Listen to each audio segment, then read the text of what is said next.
Today illustrates that very point. Last November, voters expanded our Republican majority here in the Senate, but ensured that 60 votes will only be attainable by working across the aisle. And incoming Speaker Pelosi will be leading a new Democratic majority over in the House. This is the landscape in which we'll be operating. Fortunately, the record of the 115th Congress illustrates just how much is possible when both sides make bipartisan collaboration a priority. Here in the Senate, our good faith efforts yielded an historic tally of legislative accomplishments. Here in the Senate, our good faith efforts yielded an historic tally of legislative accomplishments on behalf of the American people. We passed landmark legislation to end prescription drug prices and expand access to safe treatments. We reached a major agreement to rebuild America's military and designed VA reforms that will help our nation better keep its solemn promises to the brave men and women who have served. We brought a bipartisan scalpel to financial regulations so that fewer of Main Street's local lenders will get trapped in a maze of Wall Street's rule book.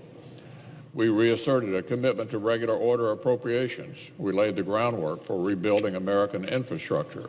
We delivered certainty and predictability to farming communities across our country. So we know that the Senate, with a Republican majority, is fertile soil for big bipartisan accomplishments. The question is, will the newly Democratic House join in this good momentum or bring it to a standstill? It's a clear choice, and it'll be clear to the American people watching all this at home. Good governance or political performance art? The public interest or political spite? Policymaking or presidential harassment? So, Mr. President, the first test is already upon us.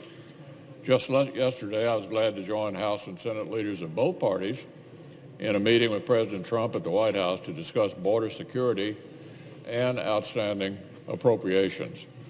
This meeting included a briefing on the urgent crisis at our southern border. The facts on the ground are truly striking.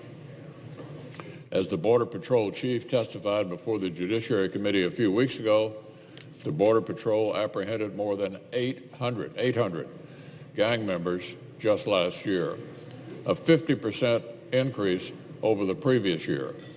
Methamphetamine seizures are up 75% since fiscal 2015.